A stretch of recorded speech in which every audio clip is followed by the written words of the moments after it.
So the launch event's done. It wasn't the Mi Pad 2, the Redmi Note 2 or the Mi 5 or even the Mi 4S that we were hoping for.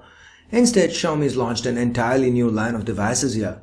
So for those of you who aren't aware, Xiaomi's premium flagship line is the Mi 3, the Mi 4, the budget lines, the Redmi.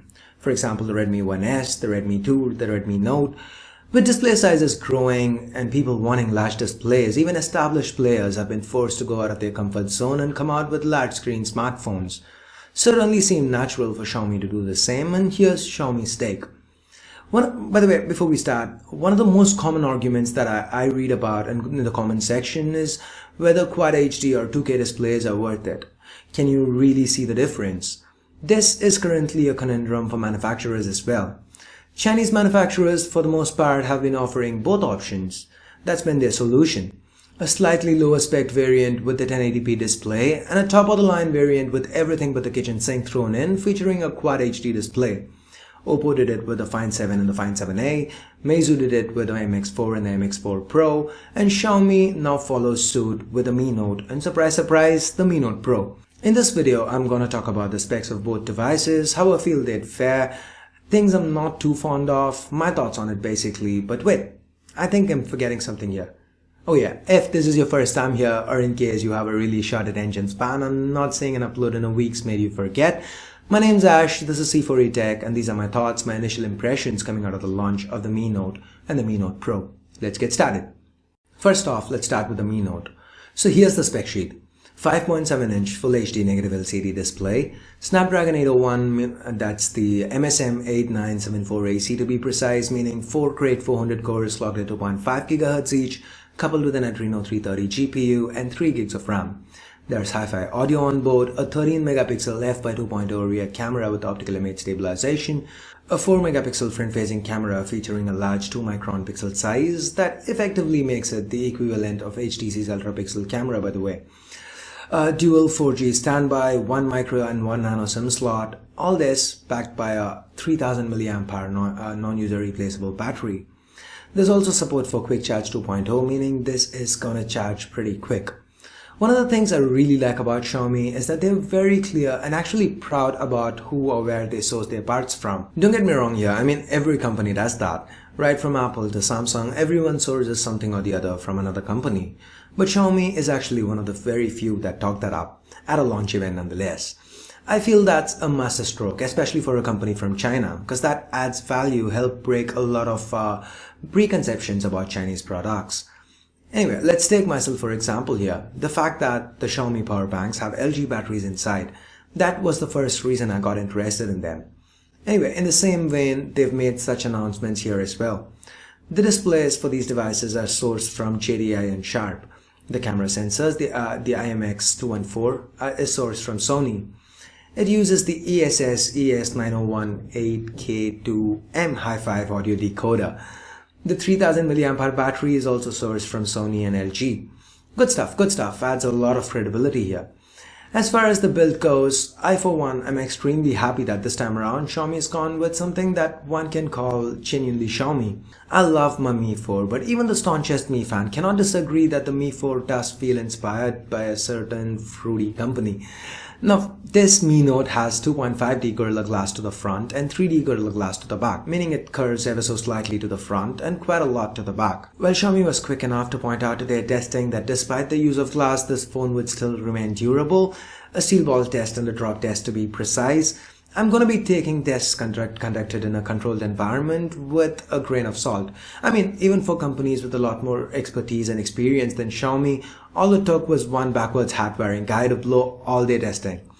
So that was a brilliant video, by the way. Anyway, moving on, durability is something we'd get a better idea of once these phones actually start being sold, people actually start buying them. Now, just because the Mi Note's design this time around wasn't inspired by Apple on the surface, it doesn't mean that Lei Jun wasn't thinking about Apple at all. This slide is from the launch event with Lei Jun talking about the camera bump on the back, or the lack thereof. Quite funny. And then there's the 6.95mm thickness. 6.95. Take a breath. Think about it. To me, that seems like Xiaomi wanting to bring it under the 7.1mm iPhone 6 Plus mark. And I'd be okay with it as long as the battery delivers. But I'm not too optimistic here, let me be frank. Well, for starters, the Mi 4 has the same specs and does manage to deliver great battery life, but a 0.7-inch increase in display size with a marginally smaller battery. Anyway, here's to hoping that Xiaomi manages to surprise us all with killer battery life on this phone. Alright, enough for the Mi Note, let's now talk about the Mi Note Pro. So basically take everything that we've talked about so far, just change the display resolution to Quad HD, substitute the Snapdragon 801 with the upcoming 64-bit capable octa-core toting Snapdragon 810, add another gig of RAM, but this is the newer and faster LPDDR4 RAM, and we've got ourselves the Mi Note Pro. Well, I have no doubt that the combination of Snapdragon 810 and 4 gigs of DDR4 RAM should be able to handle the Quad HD display. Again, I'm not too optimistic about the battery life. It's still 3000 mAh. Yes, Snapdragon 810 uses the newer Cortex A5753 combination built on the 20nm manufacturing process, so it should be more power efficient, and we do have a kind of precedence in the form of the Galaxy Note 4 Exynos variant, which uses a similar setup and an identical size display and manages to deliver great battery life. But that being said, this is one area where I can't help being a little wary. So once again, I hope Xiaomi proves my fears to be just that, fears of a paranoid pessimist, and actually delivers great battery life. Enough, let's get to the price. As it's been the trend with the Mi line of devices, the Mi Note and the Mi Note Pro do not come with microSD card slots, so there are 16 and 64 gig variants available, and these are the prices. Now, the Mi Note is supposed to go on sale towards the end of January 2015 and the Mi Note Pro towards the end of March, early April. Now, given all the issues that we've been hearing about the Snapdragon 810 and its overheating, I wouldn't be surprised if the Mi Note Pro's sale dates get pushed a little bit. Keep in mind, these are the timelines for China. For other markets like India, they should launch a few months later, but as of now, I have no idea and no info on that. If and when I do get any information, I'll add it to the description down below. By the way, if you do live in a market where Xiaomi doesn't have a presence, or if you just can't wait to get your hands on these devices, you could import these phones once they go on sale in China via xiamiworld.com. Again, I'll leave a link and a discount code for xiamiworld.com in the description down below. With that, I guess we get to the end of this video. So if you have made it this far, do give this video a thumbs up.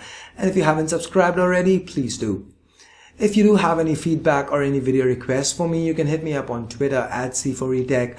That's where I'm most active these days. So I guess that's it. I can't wait to get my hands on both the Mi Note and the Mi Note Pro. Xiaomi's really got me intrigued this time around. What about you? Are you intrigued? Do you think Xiaomi should have done something different? Do you love, what is the thing that you love or hate the most about these devices? Let me know your thoughts in the comments below. So once again, I guess that's pretty much it. Thanks a lot for watching. Till next time, this is Ash here from C4eTech signing off. You guys have a great day. Bye bye now.